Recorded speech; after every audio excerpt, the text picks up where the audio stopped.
Hello, Peter. Thanks for joining. Hello, everybody else that's coming in. How is everybody this evening? I wanted to just talk about some of the numbers of COVID, some of the numbers with the vaccinations and stuff like that going on. Brief introduction for myself, for anybody who's never seen me before. My name is Brian. I am an ICU registered nurse. Work in a relatively small hospital, which is part of a larger hospital system in the area that I live in Central Florida. So thanks anybody for joining. Thanks anybody that catches any replays, either on here, on HAPS, or through any of the places where I'm multicasting this to as well. Thank you all for coming in. I did want to have a website up to present that I didn't set up yet, so let me just set that up to share. There we go. I've got it ready, but I'll show that in a few minutes. First, I just kind of wanted to go over the basic numbers, where we're at right now, where we compare with different places. The entire world has 136.6 million cases. Here in the US, we've had 31.9 million. And that's like 23.3% of the worldwide cases. When you look at the deaths, there's about 2.9 million deaths. And we've had about 575,000 deaths. And this information that I'm getting is from worldometers.info. If nobody's familiar with that website, they have they track everything on Worldometers.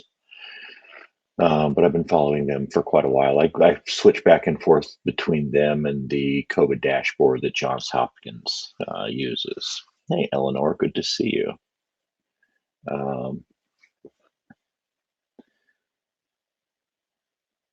But when you look at that number, we're at like 19.6% of the deaths of the total deaths in the entire world right now. But if you extrapolate that out into our population, there's 7.8 billion people estimated to be in the world, and we only have like 328.2 million people in the United States. So if you were to average that out, we should only have about 124,000 deaths, but we have about 4.6 times as many for our population than we should, in my opinion. And a lot of that goes back to the previous administration's mishandling of the whole pandemic from the very beginning.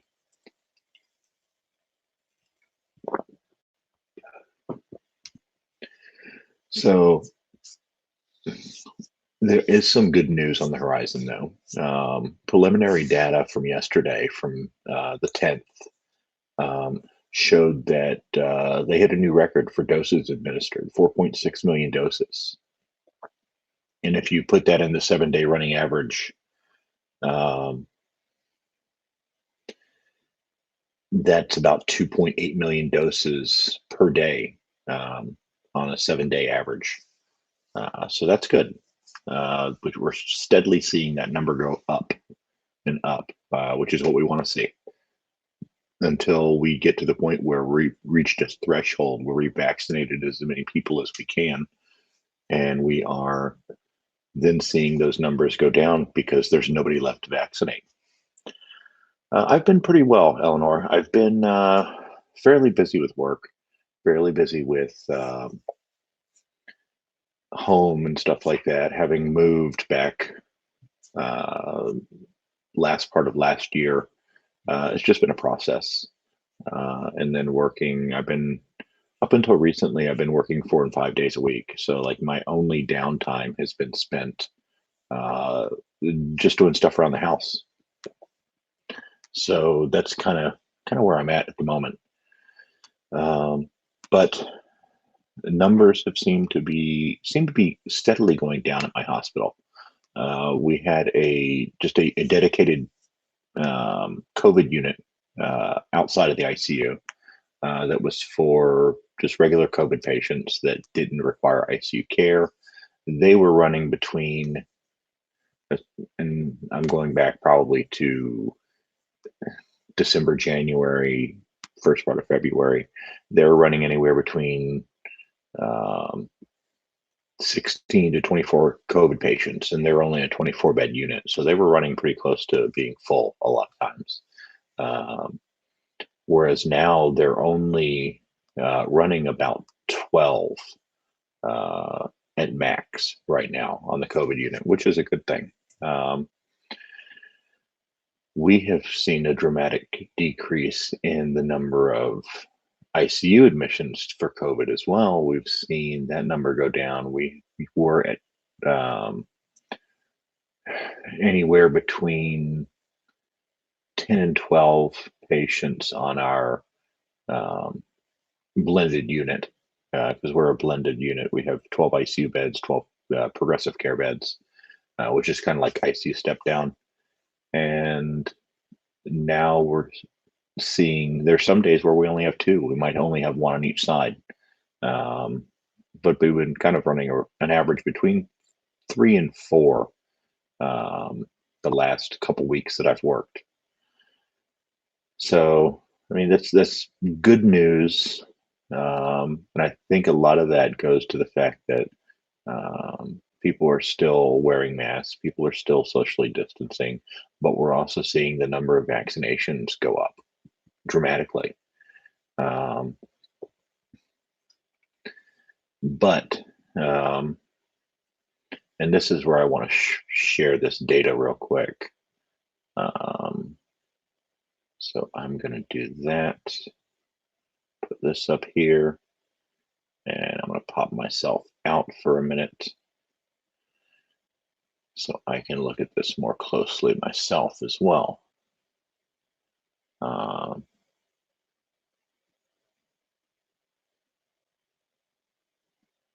The whole thing was set up, and that's good. That's good to hear. Set up people through there. I think a lot of it has been trial and error. I know that there are a lot of huge backups, a lot of huge lines when they first started doing these drive-through places, and I think it's just been one of those things where they've worked out the kinks. I made a comparison talking to somebody. I said, whoever designed the Chick-fil-A drive-through system needs to design the COVID drive-through system, and we'd have everybody vaccinated in 2 weeks. But that didn't. I don't think it quite happened that way. There's a little bit more to it than that, but yeah, it is good that that they're getting better at it with these drive-through systems and these mass vaccinations that they're doing in many different states, many different places. But one of the things I wanted to talk about was here on this website here. This is NPR. This is a site that I go back to quite a bit here. When you look at this page, it tells you which states have vaccinated more of their population. When you look at some like Alaska, I mean, their population's not very high, but they've gotten 26% of their population fully vaccinated. When you look at places like New York, they're at 24. New Jersey's at 25. But then you go to places like Florida, where we're only at 20. Georgia's at the bottom of the list, actually. And that's one of the things I wanted to talk about was the fact that they're at 15%. And then if you go to Puerto Rico, who only has 3 million people, just over 3 million, they're at 15.3%. But I don't think that Puerto Rico has the same infrastructure to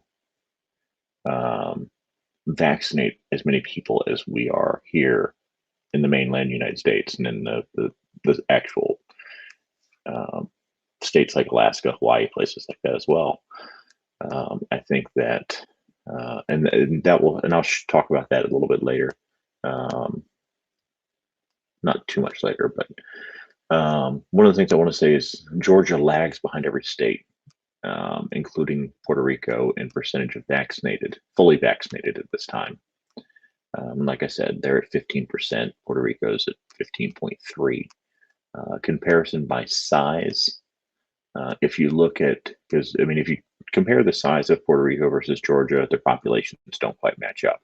But if you look at um, Georgia and North Carolina, which have roughly the same size population within a couple 100,000 people, um, North Carolina having 10.4 and Georgia having 10.6 million people.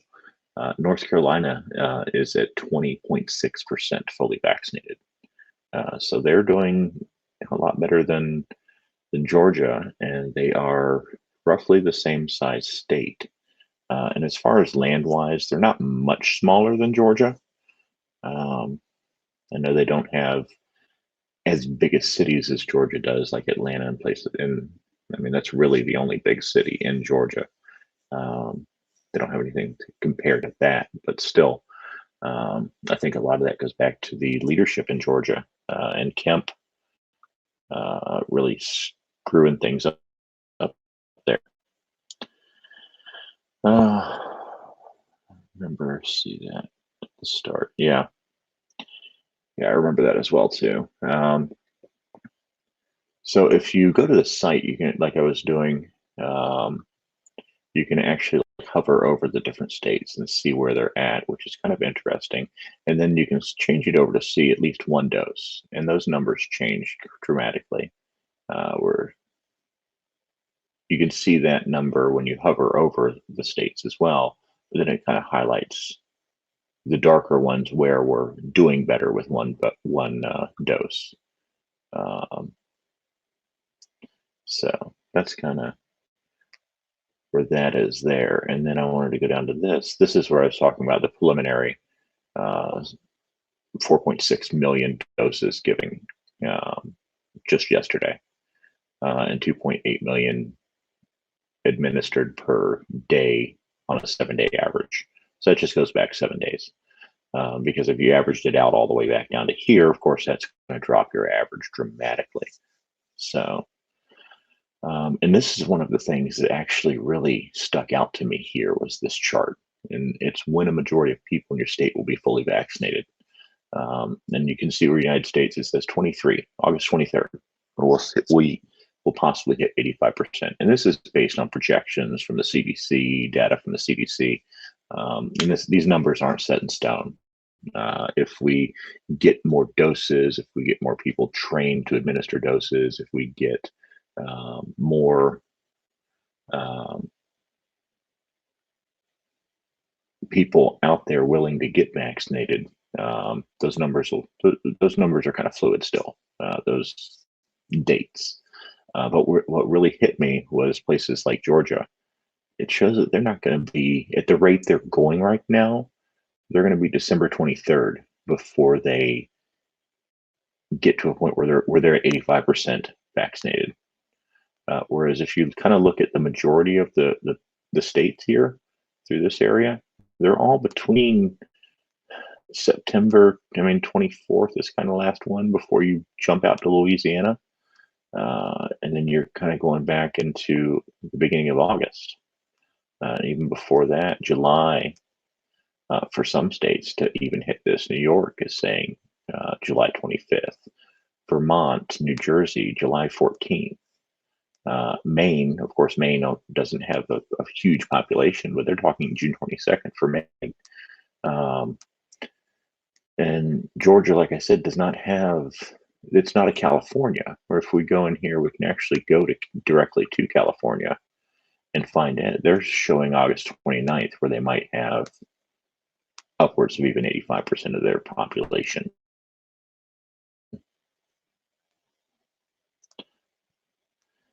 This site here is, it's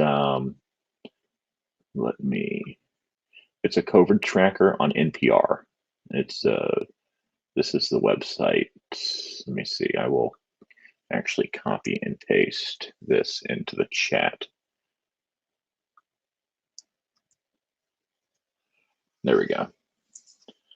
That is the website that I've been following. The data seems to be pretty good from other things that I've compared it with as well. And there was one other section in this that I wanted to talk about real quick. Here's it's kind of like a race type thing, showing where the fully vaccinated versus, and this kind of gives you a very good visual. It kind of shows you where the middle of the pack is. You see everybody kind of pretty much grouped together. And then it also shows the size of the circle is also the size of the population of the state. Whereas you see California is huge. It's the biggest one on there. They have 39.5 million people in California. Whereas Florida has about half that. We're at like 21 million.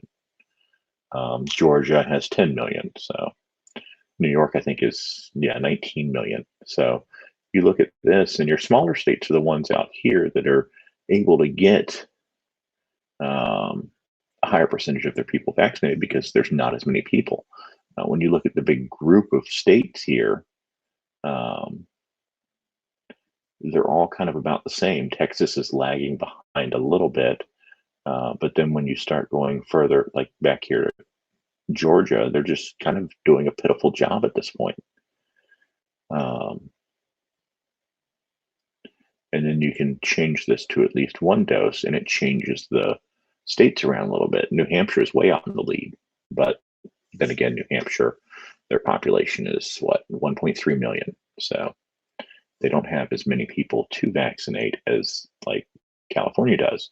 But California still sits pretty much in the middle of the pack here, kind of ahead of the pack. Because if you kind of middle this out, the middle kind of goes from like Pennsylvania back to this area. And then Puerto Rico is still lagging behind. But like I said, I think there's some infrastructure problems with Puerto Rico. They're still recovering from hurricanes and things like that they've still never fully gotten over yet. So, and then this last chart here on this site, here's vaccine rollout going in your state. This shows you the percentage, the number of adults vaccinated, the number of seniors vaccinated, and people with one dose. But if you change this to distribution, this tells you how many doses have been administered versus how many doses have been distributed. And you can see certain states, like New Hampshire, they've given out 92% of the doses they've been giving. But if you go down to places like Alabama, they are only at 63%. So they're not pushing as hard, but their population is lower. So you kind of got to look at a lot of different metrics to really see and understand how some states are doing better than others. Like California, they've only gotten 29 million doses, which is a lot of doses, but they're also the most populous state. But they're 77%, which is not a bad number considering. And then you look at places like New York. New York's giving out 82% of theirs. So it's just interesting information to me.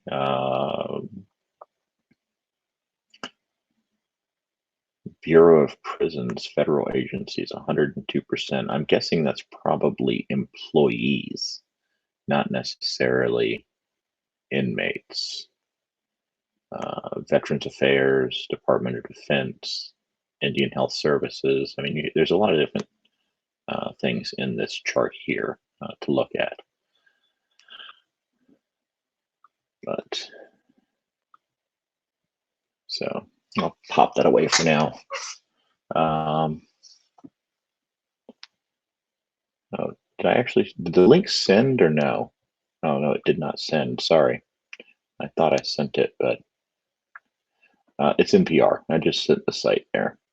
So anybody that wants to look at that can look at it. I don't have a lot of other stuff to talk about. That was really it. But when you look at that one chart where it shows where a majority of states, when might a majority of people in your state be fully vaccinated? and Georgia's lagging behind, showing their projected date to be December 25th, which is about 3 months behind the bulk group of the states, which somewhere between August and possibly September.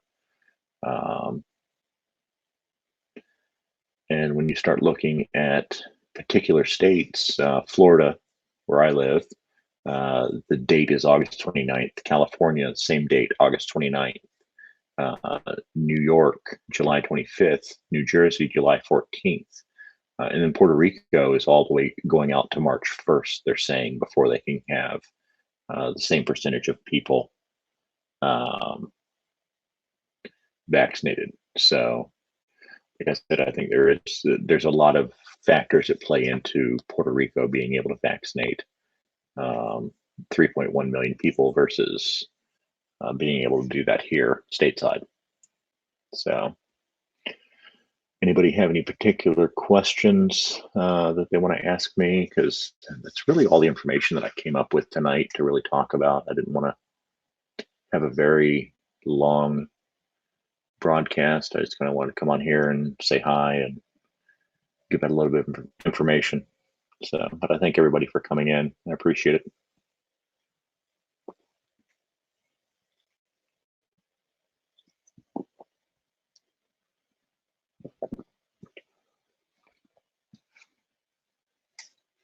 I don't know if it's necessarily people refusing to get it. I mean, there's going to be a certain percentage of people that are just going to say, no, I don't want to get the vaccine. There's going to be a certain percentage of people that cannot take the vaccine for medical reasons. That number is quite low. There's actually, you'd have to have a legitimately documented medical reason as to why you really couldn't take the vaccine. I think a lot of it has to do with the Georgia government all the way up to Brian Kemp. There's been issues here in Florida as well with DeSantis and kind of like a pay for play scheme that he had going on, where they were setting up vaccine clinics in all his rich donor neighborhoods, and not going to the hard hit areas, the hard hit lower income neighborhoods where people really needed the vaccine.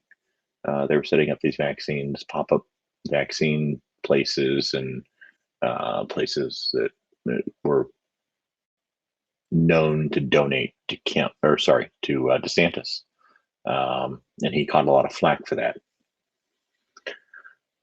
I just think that Georgia is not rolling everything out the way they need to. I just think that they're just kind of lagging behind because they're just not doing what needs to be done, unfortunately. And that means that the people there are going to suffer more. One of the good things I will say, and I was actually talking with my wife about this today, and my dad earlier today, because I went over to my parents' house for a little bit today, that this year the flu season has pretty much been non-existent. I cannot remember more than one flu positive patient that we've had in the ICU this year. Whereas by this time this year we'd have had dozens of them. But I think a lot of the mask wearing, the social distancing, the emphasis on hand hygiene has really dropped the flu cases down this year as well as in the last couple months having dropped the number of COVID cases too, because now we're finally getting people vaccinated. We're getting them vaccinated at a good rate, and it's continuing to rise, which is a good thing. But I think that we just need to keep the momentum going. We need to keep spreading the message out there that people need to get vaccinated. People need to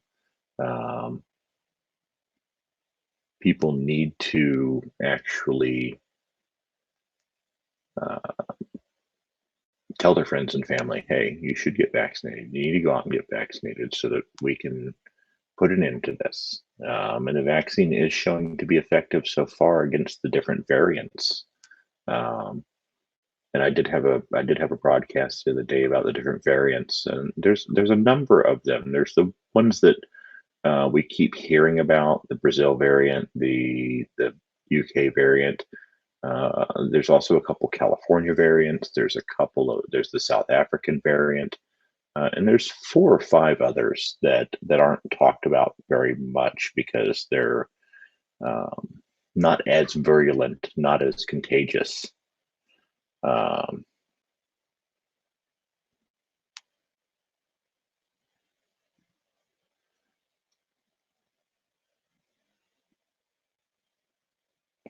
yeah, it has been kind of amazing.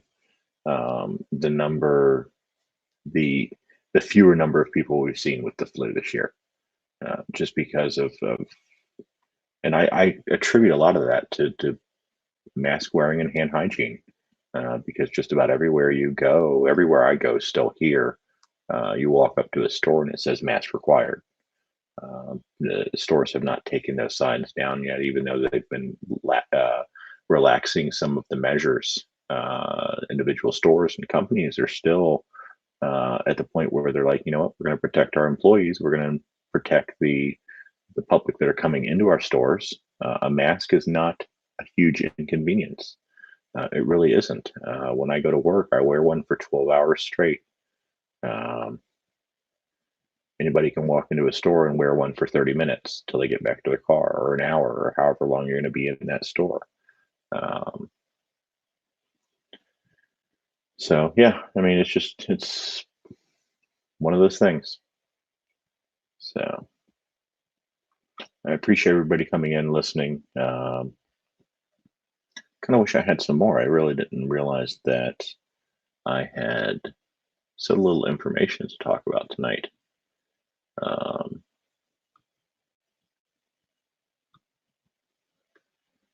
because I kind of went through it real quick. But just kind of to recap, really, um, for anybody that came in late, um, we have a very large disproportionate share of the deaths from COVID. We're probably about 4.6 higher times the death rate than we should be based on our population, because we are only 4.2% of the population, but we hold almost 20% of the world's deaths at this point. So, and let's see.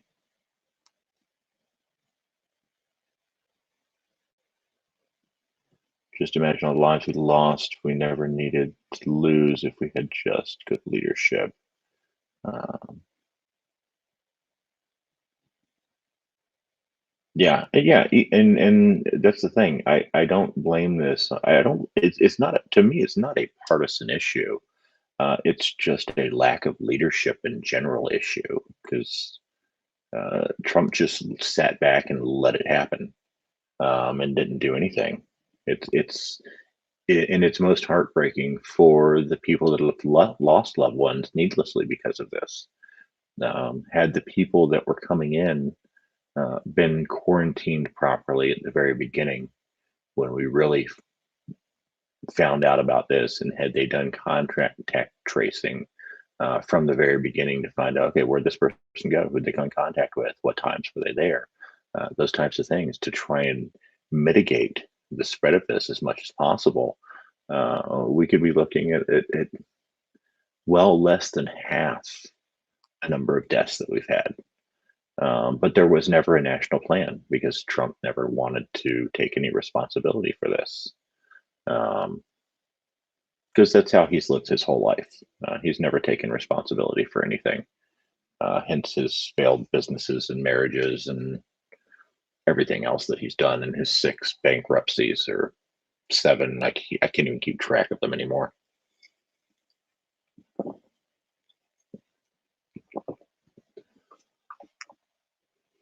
So, but yeah, I mean, if you think back, the last real um, crisis that we had was Ebola when that was happening, and they literally locked those people down the few people that did make it back here to the States with Ebola, and that one doctor that did recover.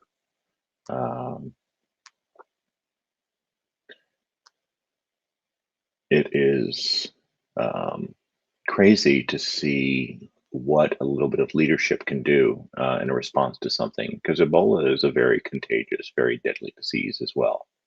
Um, and I believe that the administration under Obama handled that so much better than this could have ever even been handled by Trump, even if he had tried half-ass. And that's the sad thing. We only had a handful of people coming in with that disease, and it was treated seriously. We had dozens and dozens and dozens in the very beginning of people flying back from um, China onto the West Coast and flying back into the New England area on the East Coast, bringing the virus back from both sides of the world, from Italy and from China, and it just spread across this country like wildfire because there was no effort to do anything about it, and it was downplayed from the very beginning. Um, oh, and I just got a notification pop up on my computer. My anniversary is coming up in 3 days. Playing specific songs is only available with Amazon Music Unlimited. Oh, Here's a station based on Is He Coming Out by Harry. Computer, stop. Evidently, I cued Alexa. Oops, I don't know what I said. Oh, I know what I said. I said the C word because that's the trigger word for that Alexa in this room.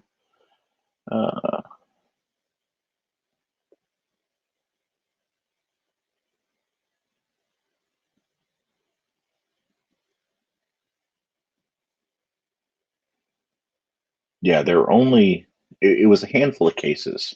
I specifically remember 3 that really made the headlines. And there were probably a couple more that weren't so well publicized about. But that was taken very seriously because it is such a deadly disease. It is such a and we know about Ebola as well. That's one of the things. We know how deadly it is. This disease, we saw that it was killing people in China and over in Italy, and we did nothing about it. For the sake of what? Because it still really had a hard economic impact on people. It had a hard impact on people's jobs. I mean, people still lost jobs.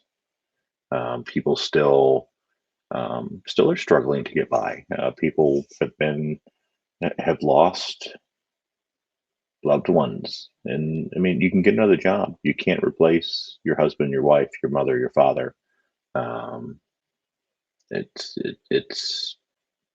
sad that it got to that point. It really is. So,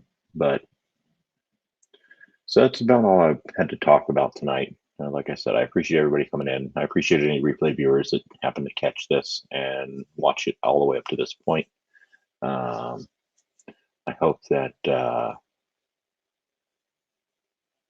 everybody is still staying safe. I hope that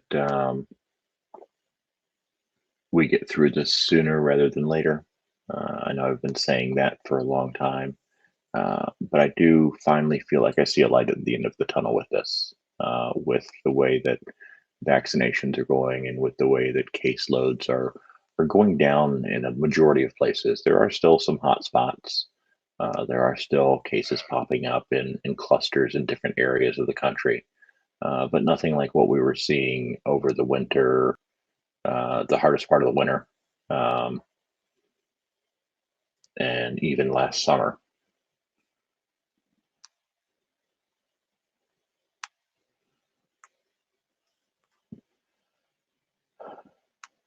I was not even aware of that, Eleanor. I'm so sorry.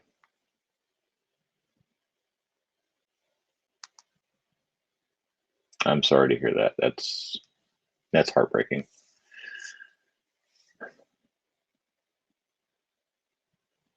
I have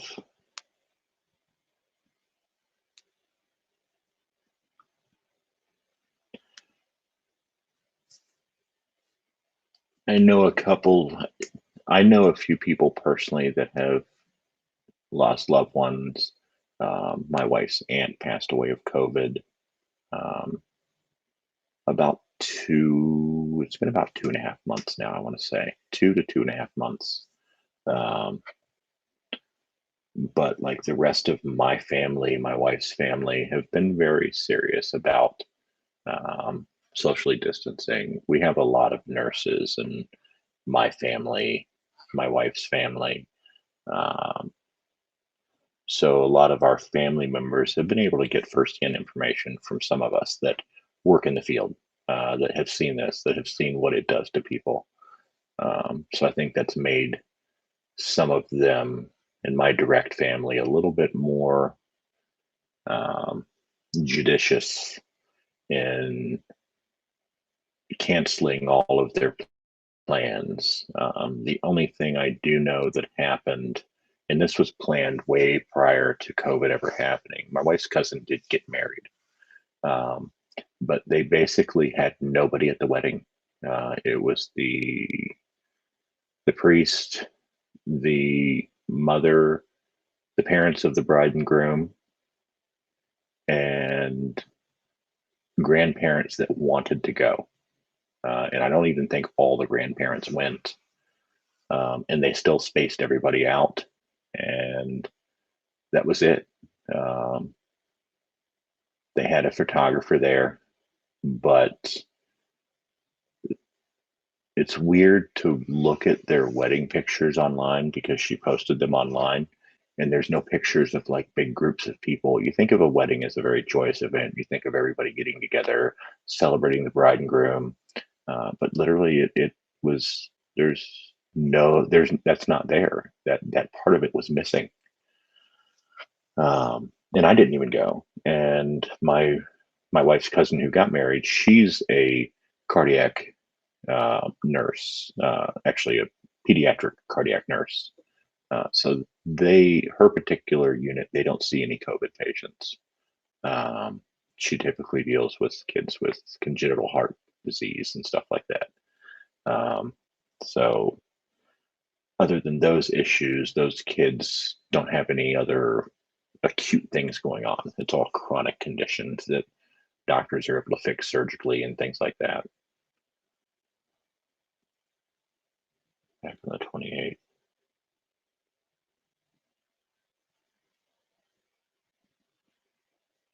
Your wife was a teacher? I'm sorry to hear that. My wife is a teacher as well. Um, she was actually laid off from her job because she was doing um, remote or like travel tutoring to different schools. And when all the schools here went on lockdown, like they had no job for her, and the contracts all were canceled, and she was laid off from that. So, hello, Dawn. I am also in the Tampa area. So nice to meet you.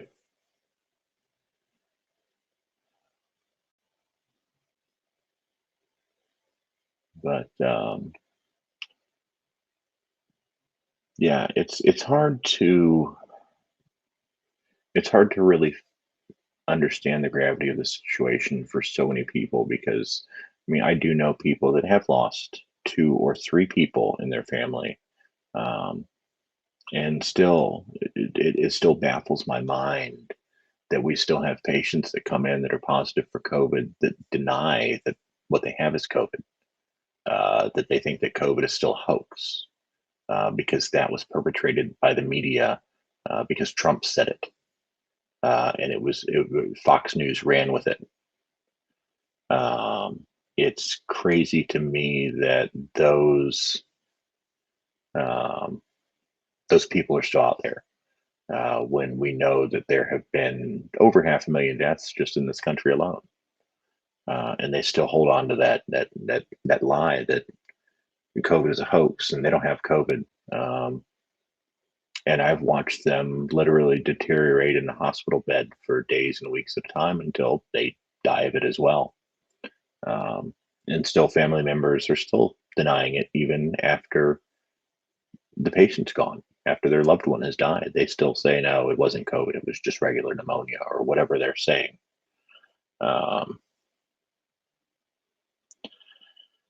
So it's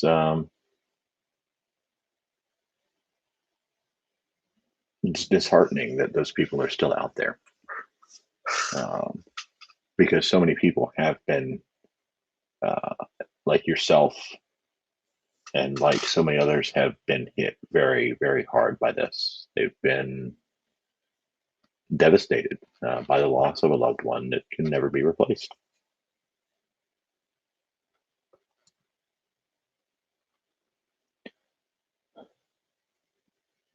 So with that, I think I'm probably going to wrap this up because I don't have a whole lot. Actually, I don't have any other information to really talk about. I just kind of wanted to come online, broadcast a little bit, just kind of give my 2 cents, kind of like I always do, answer any questions. Appreciate you popping in, Eleanor. I don't know if I'm following you on here or not. I'm not. I'm subscribing to you now. That way I can catch you when you're on.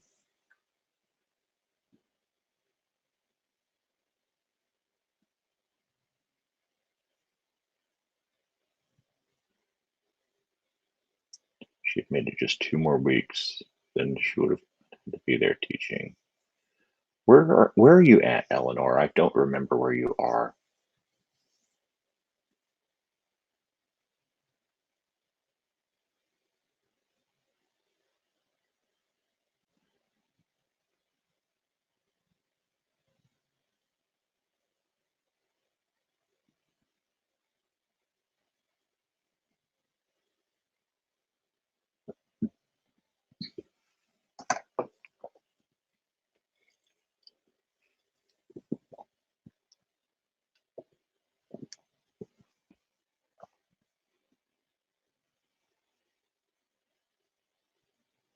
That was one thing that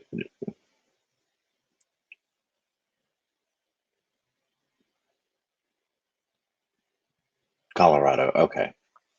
I think I do remember that now. It's hard to keep track of where everybody is. But yeah.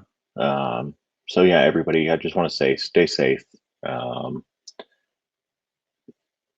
Do your best to socially distance.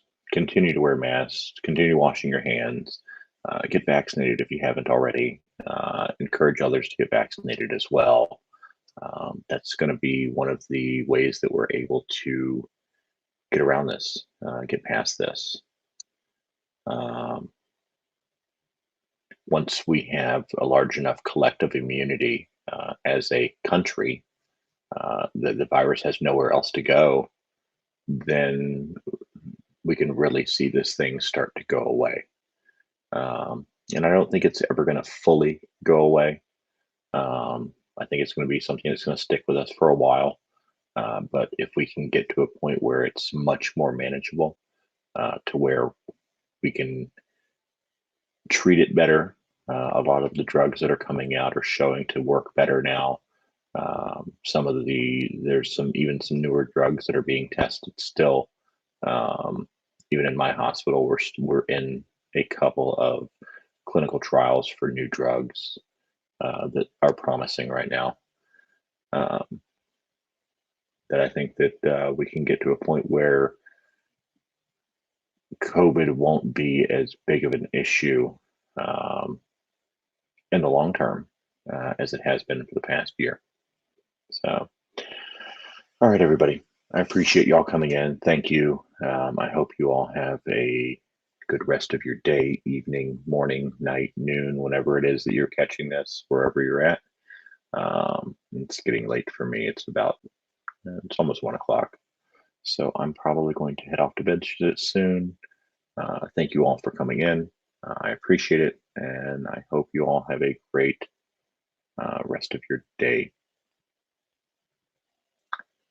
Good night, everybody. Take care.